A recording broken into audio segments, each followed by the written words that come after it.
माथो ऐवान मेड़िया माथो ऐवान मेड़िया माथो ऐवान मेड़िया ईदा मेहमान मुझा हलड़े के थो सजाया ईदा मेहमान मोजा माथो ऐवान मेड़िया माथो ऐवान मेड़िया ईदा मेहमान मुझा हलड़े के थो सजाया थींदा मेहमान मोजा माथो ऐवान मेड़िया ईदा अजीब मुझा साजे सवेर सोना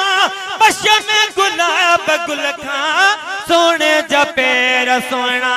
बश में गुलाब गुल खा सोने जा पेर सोना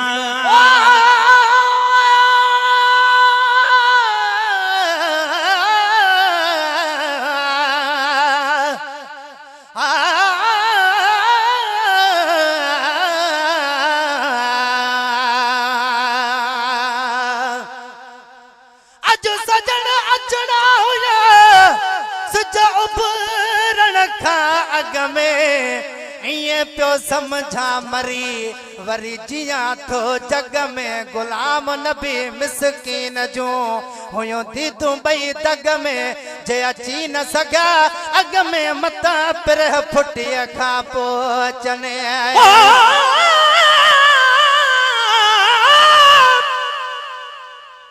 पर पहरी रात प्रीत मां पनो पेन खणी लिखण लफ्ज़ शुरू कयुम शल विझंदो साब थणी हिन मिसकीन महे सर जा ए सादा लफ्ज़ सुनी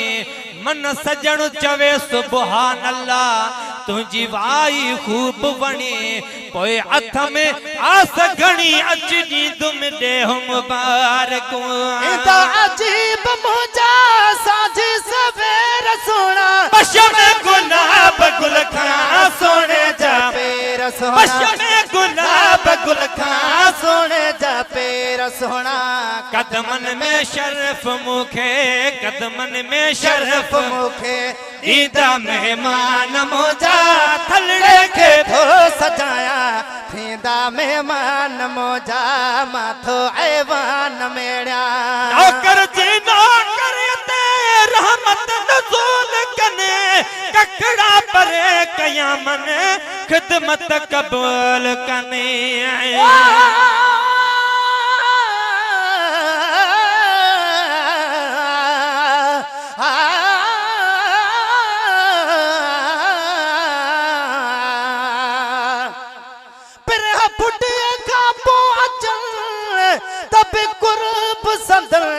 काफी कॾहिं न कया सजण मूसा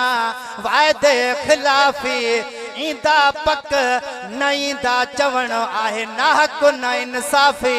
अची महे सर माफ़ी मूंखे ॾींदा हर हिकु ॾोह जी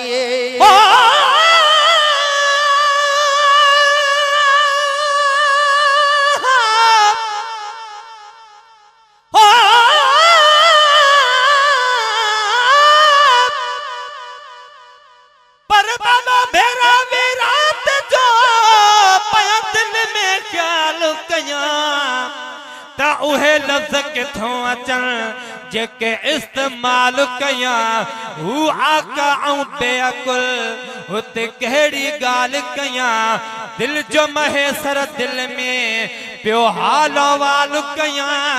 तको अहिड़ो साल कया जैसा मिले जियो जवाब में नौकर जी नौकरी ते रहमत नज़ूल कर ककड़ा परे कयामन खिदमत कबूल ककड़ा परे कयामन खिदमत कबूल कने इंशाअल्लाह पहुंची इंशाअल्लाह पहुंची वींदा मेहमान मोजा थलड़े के थो सजाया वींदा मेहमान मोजा माथो ऐवान मेड़िया मिलदा सी बांध पाए खिलदा सी खैर सां थोरो है दे निहारियो थोरी देर खां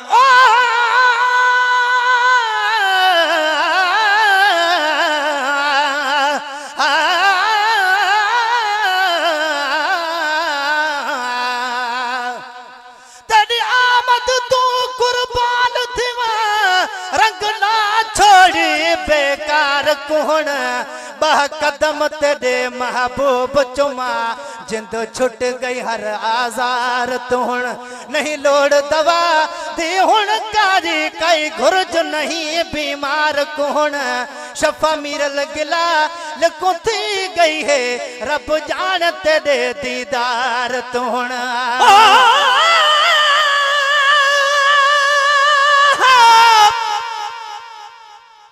पर टुटाग मुटी रात जो अचित खाताब करे नंढड़ी दिल न खणी सघे न कर काब करे कदह वञे कुमाए जी कद हुब महाब करे मुहब महे सर दे मुका उतो पान हिसाब करे को खणी छाप करे अस तो फितोर वठे रखया मिलदा से पाद पादे खिलदा से खैर सब थोरे हेडे निहारो थोरी देर खापो थोरो हेडे निहारो थोरी देर खापो बैठा स्टेज ते बैठा स्टेज हिन ते बैठा स्टेज हिन ते मुंदा मेहमान मुंजा फलड़े खे थो सजाया थींदा मेहमान मुंजा माथो ऐवान मेड़ा नालो गुलाम नबिया हदगाई महेसर मेहर खा मेल हिकड़ो पंधवा गाही महेसर मेहर खा मेल हिकड़ो पंधवा गाही महेसर मुखे बेनाल पंहिंजे मुखे बेनाल पंहिंजे ईंदा मेहमान मुंजा खलड़े खे थो सजाया थींदा मेहमान मुंजा माथो ऐवान मेड़ा माथो ऐवान मेड़ा ईंदा मेहमान मुंजा खलड़े खे थो सजाया थींदा मेहमान मुंजा माथो ऐवान मेड़ा माथो ऐवान मेड़ा